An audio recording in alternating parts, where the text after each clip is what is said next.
ഫീഹാ ഫാക്കിഹത്തും വനഖ്ലു ദാത്തുൽ അക്മാം, അതിൽ നിരവധി ഫലവർഗ്ഗങ്ങളും ഈത്തപ്പനയുമുണ്ട്. അതേപോലെ തന്നെ വൽ ഹബ്ബുൽ അസ്ഫി വറൈഹാൻ, എല്ലാതരം ഗന്ധമുള്ള ചെടികളെയും അള്ളാഹു സുബ്ഹാനഹു വ തആല അതിൽ സംവിധാനിച്ചിരിക്കുന്നു എന്നുള്ളതാണ്.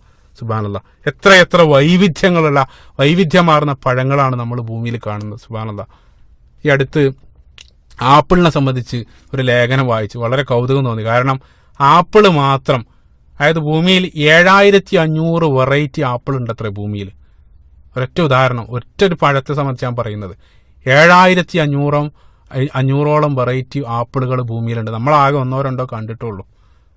അതേ രൂപത്തിലാണ് സുബ്ഹാനല്ലാഹ്, എത്ര വൈവിധ്യമാർന്ന ഫലവർഗ്ഗങ്ങളാണ് ഭൂമിയിലുള്ളത്. അതേപോലെ തന്നെ എത്ര നിറത്തിലുള്ള പുഷ്പങ്ങൾ, അതിന് ഓരോ പുഷ്പങ്ങൾക്കും ഓരോ ഗന്ധങ്ങളാണ്. പലപ്പോഴും നമ്മൾ ആ പൂവിനെ കാണണമെന്നില്ല, മറിച്ച് ഗന്ധം അനുഭവിച്ച് തന്നെ ആ പൂവിനെ നമ്മൾ തിരിച്ചറിയുന്നത്. ഇപ്പൊ നമ്മുടെ ഇന്നത്തെ